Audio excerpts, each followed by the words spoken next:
ñëw jàkkaarloowaat ak yéen fas yéenewaat waxtaan ci li fi ruusee ci ay bés ñu tànn ci ay ponk yu ñu jàpp ne ponk la yoo xam ne jar na fësal jar na it ñu xóotal ci naka noonu dama bugg rek fàttali bu ndaw a ndaw bi ñu juddoo ba léegi ñun Sénégal ñu ngi jooy suñu justice naan justice à deux vitesses ku ma am ndey ku ma amul ndey justice bi dafa jeng yoon a ngi jeng kenn wóoluwul justice bi kenn fonkul justice bi amul benn nit boo xamante ne nii sa sant newul benn sant bi xamuñ kuy sa waajur ba nga am kóolute ci suñu justice bi loolu ci histoire du Sénégal yëpp dañ ko ci nangu waaye ci jamonoy nguurub Macky Sall dafa am lu ci yokk la ca yokk mooy léegi doonatul sax sant doonatul kuy sa waajur waaye léegi yow bokkal fa ñuy wooyee APR boo fa bokkee wala Benno Bokk Yaakaar Sénégal soo fa bokkee mooy yow am nga lu ñuy wooyee humilité ba ilal abat ba keroog ñoom yàlla di leen fi jëlee maanaam ci gàttal soo dee sol marron beige soo dee wax wiiw Macky soo dee wax waaw góor Macky ak ñamu àndal les valeurs de la République yow moom lu la neex ne ca lu la neex defal fu la neex demal dërëm du la ca fekk dara du la ca wokk moo tax bu ñu xëyee gis ñu ne dañuy changer procureur de la République ñun ay ree la ñuy def ay ree la ñuy def parce que changer procureur du soppi dara ci doxalinu justice bi du soppi dara ci doxalinu justice bi seppi moo du indi paate te bàyyi fa même système bi changé wul justice Sénégal bi au contraire dama jàpp ne fi ñu toll sax ak jamono bi ñu toll nii ak contexte bi ñu nekk nii dafay gën a yées kon poste procureur au Sénégal tant que système bi ñu nekk ñu jox ko tous les pleins pouvoirs jox ko doole bi mu am jox ko kattan jox ko lépp lii muy am ci moom rek ay nombo mu attan ko te mën ko te sañ ko tant que loolu soppiwuñu ko gëwuma ne justice Sénégal bi dina changer dana dem ci yoon bañ ko yaakaaree ñun Sénégal ca yoon dañ ko nammee ñun Sénégal gëwuma ko kon mascarade la rek changer nañ procureur indi keneen nañ indi keneen dara 100 ans buñ changé wul système bi ci même justice à deux vitesses bi la ñu nekk ci même jafe-jafe yi la ñu nekk parce que en réalité le vrai procureur au Sénégal kenn dong lay doon toujours c'est le président de la République toujours mooy doon procureur parce que mooy tànn ka ñuy jàpp mooy tànn ka ñuy bàyyi mooy tànn ka ñuy àtte mooy tànn kañ la ko sabab ak kañ la ko bëgg nan la ko nammee kon procureur moom fii ab tour la rek ab fauteuil la rek ak ab chaise la rek mais jëriñu dara xaali wala kasira ñu toftal te it doyen des juges bu bees xamuñ nuñ ko jugé gun dañ koy bàyyi à l'épreuve lañ koy jugé waaye dañ bëgg mu xam ne rek boobu ba léegi ñu ngi lam-laamee kuy doon doyen des juges ku koy doon kuy doon doyen des juges kan moo kan ak kan ak kan ku ne jalax nañ la ko nga daw ku ne sëf nañ la ko nga daw yow mi ko jël nag tu as la responsabilité tu es face aux Sénégalais face à l'histoire ñu yëkkati feuille blanche jox la ko jox la bic dénk la it l'un des procès les plus importants de toute l'histoire politique du Sénégal ñu ngi lay à l'œil ñu ngi lay xool ñu ngi lay sëy duñ la bàyyi duñ la may jàmm doo fi am prox ndoll duñ la may état de grâce duñ la baal erreur parce que histoire du Sénégal lañu nekk di bind à travers ca la ñu la dénk jox la ci l'un des dossiers les plus brûlants muy l'affaire Ousmane Sonko kon nag ña ko ñeneen ñi bañee la tax ñeneen ña bañ xamuñu la tax yow nga nangu xamuñu mënaguñ laa juger waaye on t'a à l'œil ñu ngi lay observer dofuñu de Sénégalais duñu ay dof kenn duñu foye kon bu yeboo nga xool bu baax yan page nga bëgg a bind ci histoire du Sénégal sa responsabilité la ndax wéy dafa am nguuru Macky Sall bii day jeex nguuru Macky Sall bii dafa jeex ñetti at a ci des kon li laay war a sóoli képp kuñ fi dénk ay nombal tànk ci loo xam ne ñun ñoo ko bokk muy askanu Sénégal téye ko téye bu rafet ndax ëllëg nga am wéy bu baax waaye bu nekkente ne nag da ngeen jàpp ne ay poste ak ay position ay nangam moom moo war a tax ba ku ci nekk ñu dénk la lañ la dénk nga jël ca def ca na nga ca war a def ca la ca neex la ca soob yaakaar ne impunité dina am yaakaar ne daal mooy loolu daal mais daal nax ngeen seen bopp jàpp leen ne daal Sénégal bii ñu am tey jii jamono ji kenn dootu leen fooye te kenn dootu leen nax ndax ndaw ñi mos nañ ndax ndaw ñi xam nañ lan mooy un peuple debout face à des leaders face à des dirigeants incompétents véreux face à un système et un pouvoir corrompu jusqu'à l'os face à un pouvoir boo xamante ne liggéeyut xëyul ci mbiru ndaw ñi fajul suñuy jafe-jafe politique dong moo ko ñor ak kum tappale kum sàcc kon nag yéen ñi ñu dénk poste de responsabilité yi xoolaat leen bu baax la ngeen def waaye na ma ko waxee rek procureur xaaruñ ci moom dara te doyen des juges ñu lay teg bët di la xool daf may permettre ma jàll ci mbirum député yi waa léegi nag mbirum député yi kenn lañ ciy wax ma ne kañ la ñuy wax ci mbirum député yi kañ waaw député yi ñoom xanaa ay dañoo takk ay téere invisible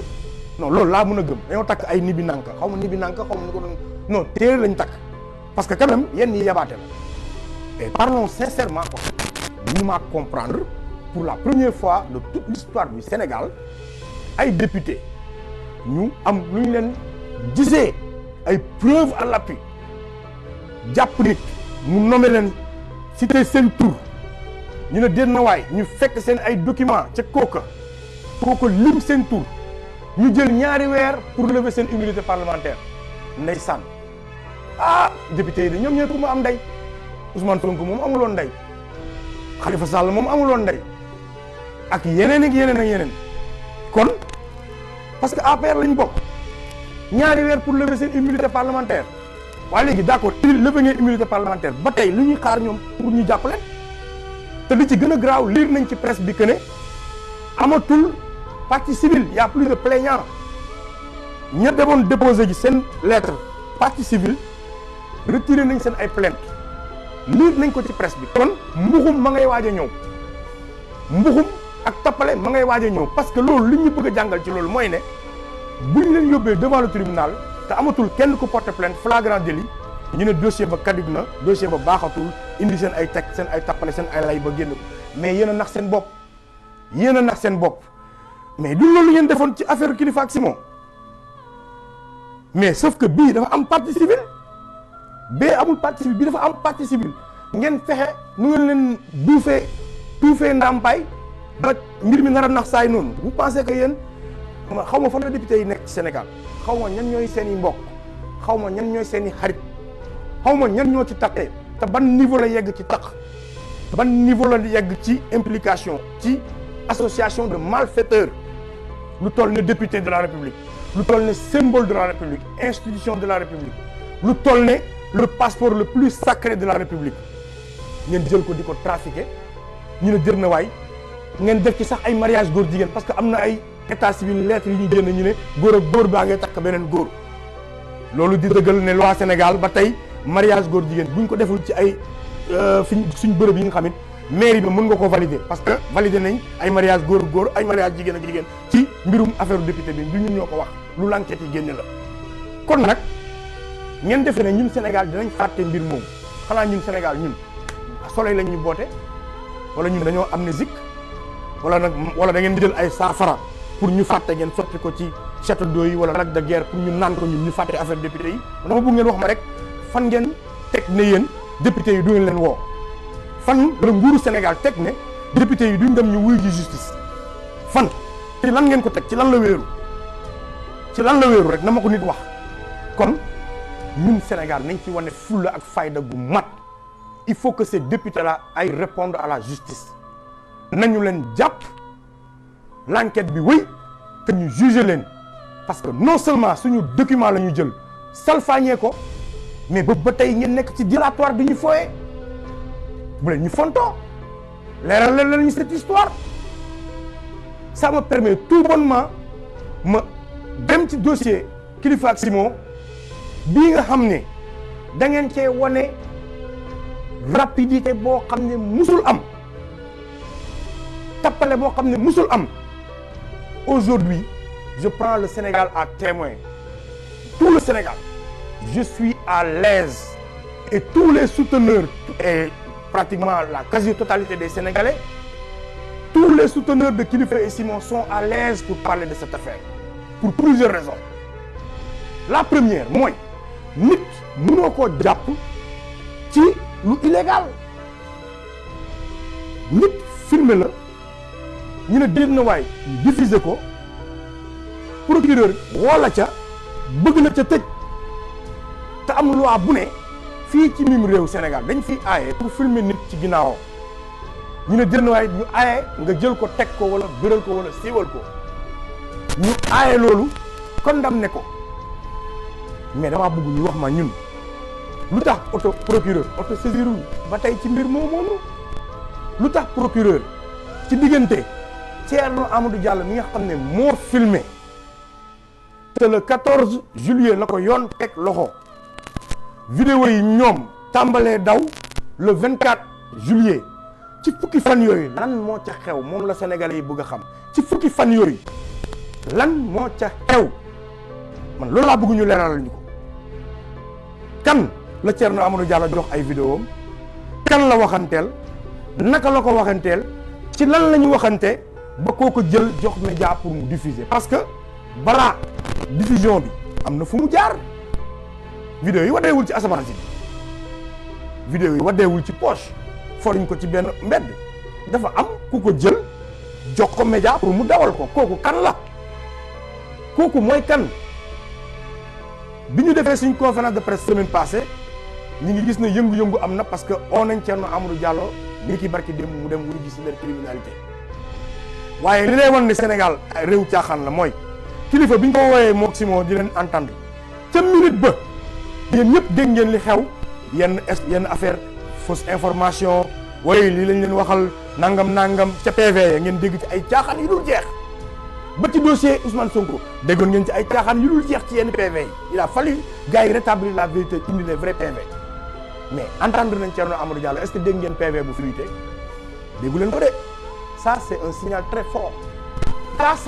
ça va pas dans le sens où ñoom ni ñu ko bëggee lépp danaan tekkarante kenn du ci amuloo ci yëpp kenn du ko dégg waaye nag Sénégalais yi tey xam nañ déglu ngeen Thierno Amadou Diallo na ngeen fexe ba nag Sénégal yëpp xam la xew ci biir dossier bi parce que jàpp naa ne bés bu dossier bii leeree yuuxu dina jëpp fu ñu ko foogee bés bu dossier bii leeree te loolu la ñuy ñaan kon pour bamtu Kilifeu dafa di citoyen sénégalais boo xamante ne am na fukki atu visa pour États-Unis am juróomi atu visa pour Europe mu jël passeport am denc ca biir armoire am toog fii Sénégal di fi liggéey. ca liggéey ba muy liggéey ak ay ñoñam ma nga tey embauché ay doomu Sénégal di ciy liggéey mu leen di fay mu nekk un citoyen boo xam ne xam nañ ko reconnaître nañ ko lépp loo xam ne ñu ngi koy laaj pour liberté provisoire am na ko kon lu tax ngeen teree ko jox nañ ma tontu ci question bi lan moo tax Kilifeu mënul bénéficier wu ci liberté provisoire lu dul ne mbir mi c'est un dossier politique et loolu mooy la vérité c'est un otage politique. Kilifeu ne fait que subir les conséquences de son engagement citoyen. C'est ça la vérité. Amul beneen épellation amul beneen tour tàmbalee ci collecte tàmbalee ci diffusion de données à caractère personnel condamnées par la loi au lieu que la loi appliquer la loi doon ca hors la loi jàpp ab doomu aadama boo xamante ne nii yow leer na la ci li ñu ko jàppee c'est irrecevable bu keroog tribunal taxawee nga ne nag kon damay siisu naa ko téye ba heure bu ma neex xoqatal ko ñaawal deram tilimal ko def ci lu ma neex ba keroog man ma kontaan ma soog ko seet lu ma def ak moom mais loolu ba kañ parce que nag en droit on dit que la liberté c'est le principe. La détention c'est l'exception kon ñu mel ne Kilifeu du moom dong Rebeuss gële am na junni sénégalais yoo xam ne ña nga fa di laaj liberté provisoire yeeyoo ko ñu xañ leen ko pour X ou Z raison et pour tous ces sénégalais là nous nous mobiliserons pour tous ces Sénégalais là. Nous faisons le plaidoyer pour wax leen ne leen bàyyi leen ñu dem seen kër yi bu dee répondre nañ ca norme yooyu su dee lépp lu mu laaj pour nit ki am liberté provisoire am présenté nañ ko. Pourquoi ngeen di remplir les prisons comme ça? Pourquoi cette justice lente? Pourquoi cette justice di taxawaalu di sonal Sénégalais yi? kon nag mbirum caaxaan la seetaat leen li ngeen di def. Kilifeu vous ne pouvez pas le casser, c'est un combattant. Nous leen koo casser mi ngi dund dignement mi ngi foofu toog ci jàmm dina ko dund avec philosophie. te d'ailleurs ci ñu ko gis yàggul dara ci ñu déggante ak moom yàggul dara son message a été gars yi ngir yàlla bu leen seral ci local yi wàcc ci leen goxaan yi éveiller les consciences, dites aux Sénégalais d'aller retirer leur carte et de voter massivement. Il nous a dit, Kilifeu nous a dit, Sénégal fi mu tollu tey goxaan yi mooy régler le problème, que les citoyens prennent leurs responsabilités, que les citoyens soient des modèles, qu'ils aillent voter massivement. Ku ci nekk sa maire ba fa nekk xam nga bilan am bu laajee sanctionné nga def ko ka nga tànn nga tabb ko ca anam bi nga xamante ne ca programme ba mu lay tegal na la ca convaincre pour nga mun koo tabb. C'est ça son message. Et je pense que ce message là tous les Sénégalais percevoir nañ ko dégg nañ ko et je pense que ce message là Sénégalais yi dinañ ci bàyyi xel ba tax na sax ñun Y'en a marre ci la ñu amee programme bu tudd tànn sa maire danañ ko wéyal ci jamono yi ndaw mooy ne danañ tànn ay bërëb yu fasantiku ci Sénégal yoo xamante ne jàpp nañ ne c'est des villes stratégiques ci en matière de politique. danañ fa dem dajale ñëpp ñu fa nekk ci candidat ñu woo leen bu ma jëlee par exemple Dakar danañ woo kii di Barthélémy Diaz woo kii di Diop Sarr woo kii di Wardini woo kii di keneen ak keneen koo xam ne candidat nga ñu toog am ak ñoom waxtaan bii yoon au lieu ñoom ñu wax ci seen programme mais askan bi laaj leen lañ bëgg ndax ñoom prendre nañ ko en compte ci seen ay programme naka noonu it danañ ko def ca Kaolack danañ ko def ca Ndar danañ ko def ca yeneen gox yu mel ne que Kaolack ak Ziguinchor danañ tànn daal bërëb yi nga xam ne jàpp nañ ne c'est des bërëb yu stratégiques fii ci Sénégal pour def ko waaye nag jafe-jafe biñ ci am mooy li Sénégal yëpp ñaawlu li Sénégal yëpp constaté li Sénégal yëpp gis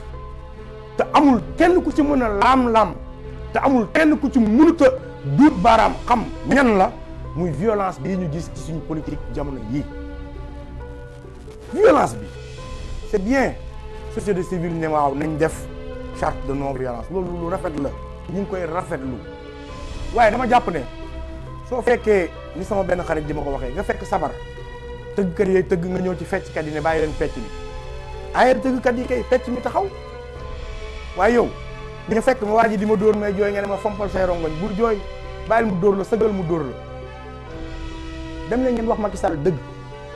Allez dire à Macky Sall la vérité. De toute façon, de toute l'histoire, Macky Sall musul respecté charte. Il n'a jamais respecté sa signature. ñu ngi ko tàmbalee ci charte des assises nationales pour jot réewu Sénégal jaraloon na ko entre les deux tours mu ñëw signer la charte des assises nationales bi mu jëlee réew mi lu mu def boyal kayit gi taay boyalee ko ataaya moom la def. Sénégal yëpp on est tous témoins waxuma la yooyu rek suñu milliards la jël donc Amadou Mahtar Mbow. mu tëggaat institution yi kayit yi ba mu ca jotee la mu ca def caaf lañ ko laxasee ñu ne jël na waay mu jëlee ci milliard jox la defe naa le professeur Sourang pour ñu xalaat suñu code bi ñëwee wala je sais plus ba kayit yooyu ñëwee lam ca def boyal lañ ko defee ataayaa ko bi ci mujj mooy xalif général kulli murit ñaan askanu Sénégal nekk ñëw fekk ñu nañu yéen de yéen a ngi yëngal dama leen di ñaan ngeen dal danaa dem ma wax ak Macky moom it mu dal ñu jox ko 14 ponk ba fu may wax ak yéen ñi amul ponk bu ci Macky Sall def ay jéego waaw damay laaj yéen ñi ci société civile ku gëmul charte des assises nationales te signé ko ñëw sànni ci tiroir jëli milliards defar ay code sànni ci tiroir xalif général kulli murit jox la charte nga signé ko nga xotti sànni ci tiroir ndax di nga déglu société civile nañ bàyyi caaxaan ndax di nga déglu société civile kon dama ne violence bu amee ci mim réew ñun ñëpp xam nañ ne ki yor police yori lacrymogène la ki liif yore armée yore procureur yore lépp luy force de défense et de sécurité commencé ko ca renseignement commencé ko ca lu ne ba ci ay prison yi muy jàpp kooku la ñu war a wax mu bàyyi violence am bi kooku di photo wu di mattu kooku di wax discours di tëkku kooku di def discours di artu askanam ak a nappe ak a wax bu ngeen takkee lu xonk gisuma ko faalewuma leen ak a wax li fi amoon du fi amati ak a wax naan naa leen duma ak a wax naan ragaluma kookoo violent te xam ngeen ko na signé teñ gëm ne it bu signé du jëriñ tous parce que tant que yoon deful yoon réew mi mënul dem ci yoon li fi nekk ci impunité moo bëri ci biir Sénégal y a trop d'impunité kenn mënu koo wax ngeen bëgg cee gëmm ñu bëgg ne waaw yow mi yore say loxo di dox bul la dóoree bul raay bul fëggatu il faut qu'on arrête cette mascarade allez dire à Macky Sall la vérité qu'il arrête et moo la gën a xam ne la seule solution pour apaiser toutes les tensions dans ce pays c'est que Macky Sall vienne dire aux Sénégalais qu'il ne sera pas candidat en 2024 loolu mooy wax ji ce climat de tension cette tension dans l'air ce sentiment de révolte cette crainte ces inquiétudes que l'on lit ci bépp visage du Sénégalais dara wunduwu ko dara waralu ko lu dul troisième mandat bi Macky Sall bëgg a briguer bëgg a forcer sa troisième candidature looloo indi lii lépp Macky régler la question borom charte yi dem leen ngeen ne Macky Sall su bëggee jàmm am ci biir réew na wax ne man du ma candidat élection yii di ñëw jàmm na ñooy parce que Macky Sall bu ngeen ñu indilee 599 milliards de charte ñu signé ko Macky Sall bu ñëwee candidat violence dina am et loolu mooy dëgg li ngeen bëgg a def xam nga mooy lan li sama xarit bi di wax sooy bale sa néeg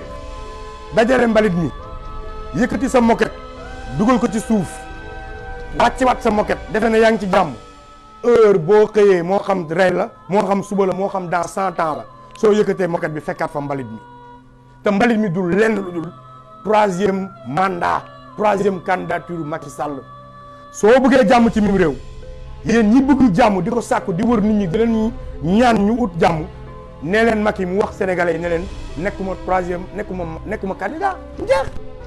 ku ne xam lu muy def ku ne doxi ay soxlaam kon loolu mooy li fësoon tey ci sama waxtaan damay fàttali rek sénégalais yi kii di kilifa lépp lu ñuy laaj pour nit am liberté provisoire am na ko te ba léegi ñu ngi ko koy bañal li tax ñu ko koy bañal nag waxuñ ko li tax ñu ko koy bañal ñoom waxuñu ko il est devenu un otage politique ndax boo xoolee taxawaay bi ci Y'en a marre am ñu bëri ci askanu Sénégal amoon ko mooy observer xool ndax yoon dana ci def yoon waaye liñ ci gis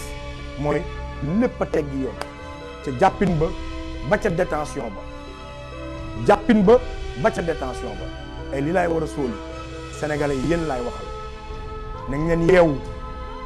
désinformation dafa bëri wax ju dul dëgg dafa bëri tappale ak créer ay affaire daf ci bëri ñaan yàlla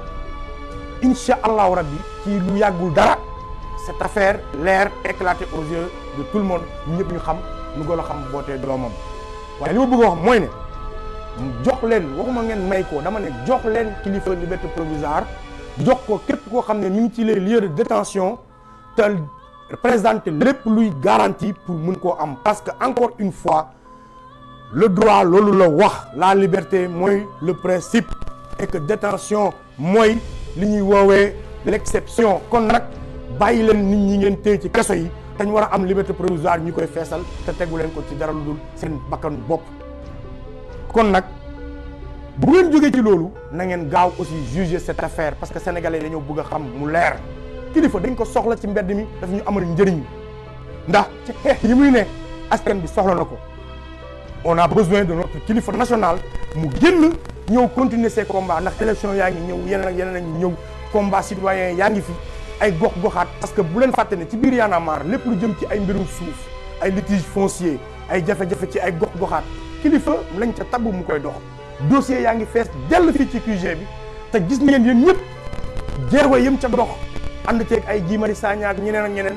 jéego yëm ca dox di saafara ay gox-goxaat yu bëree bëri kon dossier yi toog fii nii amal njëriñ Sénégal bàyyi leen jàmbur bi ñëw yeggale ko liggéeyam la ñu ñëw def ko puusul paasul dawul utiwul wàllu làqatuwul mi ngi fii xam ngeen fu ngeen koy fekk loolu laa bëggoon wax waaye laataa ma tëj dafa am benn message boo xamante ne suñu ay mbokk sénégalais ya nekk fële ci Allemagne ñoo ma ko sas di fàttali ne ay bés yu ne chaque presque juróom benn weer nguurug Sénégal day yónnee une délégation mu dem identifier nos frères qui sont en Allemagne pour ñu rapatrier leen fii ci mim réew loolu dafa ñaaw Macky Sall joxoo ndaw ñu liggéey bàyyi leen ñu am la ñuy dóor waar fële kon yéen ñi nga xam ne seen ay doom ña nga foofu ci Allemagne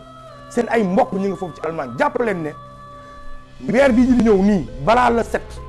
dana am beneen délégation buy demaat foofu pour identifier nos frères sénégalais qui sont là-bas en Allemagne ñu dugal leen ci ay charter rapatrier leen il y a 15 jours rapatrier nañ lu toll ci fukk ak juróom dugal leen ci benn charter ñii ci Allemagne ñeneen ña ci Italie ñu jëlee leen fa jàpp leen indi leen fii nii te loolu du lenn lu dul coobareeb Macky Sall ndax mooy yóbbu délégation mooy yónnee délégation boobu mooy identifier délégation boobu mooy joxe sauf-conduit délégation boobu mooy wax ne diw ak diw mi sénégalais la wala déet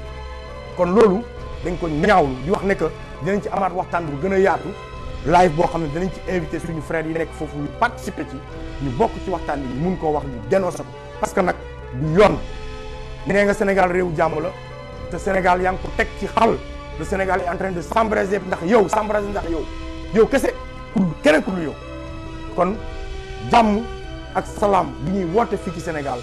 ci sa loxo la nekk yow état du Sénégal yow yaay le seul et unique responsable ci li xew ci réewum Sénégal kon gars yi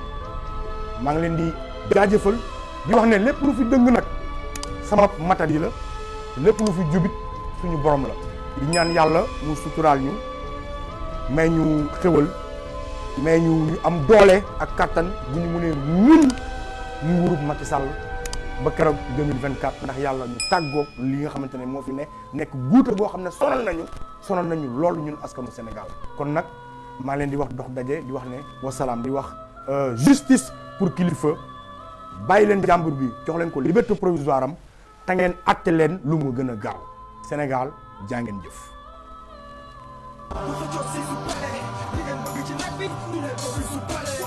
nit ku xiif du